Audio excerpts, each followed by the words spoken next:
शारदीय दुर्गा पूजा अवसर में उत्सव मुखर पुर ठुपली विभिन्न शक्तिपीठ एवं पूजा मंडप चली मां को आराधना। हिंदू संस्कृति रे दशहरा एक प्रमुख पर्व होइथिबा बेले एहाको पालन करने को भक्तों भितर बेस उत्साह देखा मिलता है। जगतसिंहपुर जिला भासिलपुर ग्राम रे दीर्घ 300 वर्ष ऊर्ध्व एवं मां को मृण्मयी मूर्ति एही स्थान रे पूजा पाई आसुछि। अष्टमी रे मां को संधि पूजा झुणामरा देखा हजार हजार संख्यार भक्तों समागम देखा मिलता।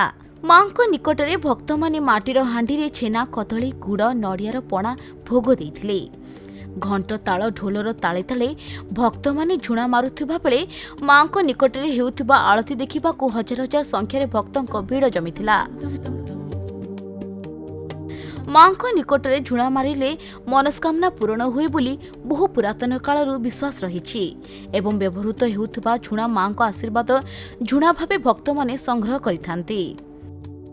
हमर ये दुर्गा पूजा आमे तो कहू माने मोर देन 400 इयर्स कहउचंती किंतु आमे जानिनु केबुतु चालीची आमे भी जानिनु किंतु आमे ताकू 300 वर्ष ऊर्ध्व से पे कहूचु। हम आगु गोटे दास फैमिली थिले एठी से माने पूजा करथुले आउ जहाँ किंबदंती अच्छी तांकर एठी गोटे मांकर मंदिर भी थिला आउ से मांकर मंदिर भी भांगिकी माटी तले पसि जाइछि आउ केबे तांकर अच्छी भविष्यवाणी अच्छी जे मांकर जब इच्छा हम पुणी माँ बाहर कौटी को अच्छी पोता है मूर्ति अच्छी सेटा भी बहुत जन साधु भी कहते जे ये जन मांकर मंदिर थिला सेटा पोती हो जाइछि आउ आमे भी देखुचु तार प्रमाण आमर खोलिकी मतलब माटी खोड़ा होची सब विभिन्न प्रकार कारुकार्य जिनस जमती कोणार्कर हुए सेमती सब बाहर सेठी भी गोटे सेमती पत्थर थुआ होईची आपण देखि परिबे। आउ मां को पूजा आमे प्राय करूचु 150 वर्ष पखापाखि आमे आम फैमिली 150 वर्ष है आम यार दायित्व नहींचु। आउ मां को एठी गोटे यूनिक जिनस होची आपण जेमती आम 400 वर्ष तले मूर्ति होउतला आज पर्यंत सेमती मूर्ति होची आमे कोनोसी मॉडर्नाइज करिनु कि मॉडिफाई करिनु।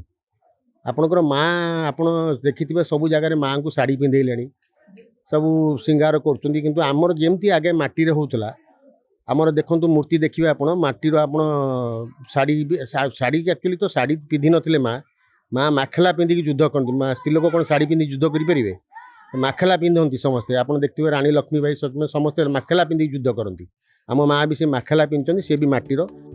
जगतसिंहपुर उमाकांत पात्रଙ୍କ रिपोर्ट खबर ओडिशा।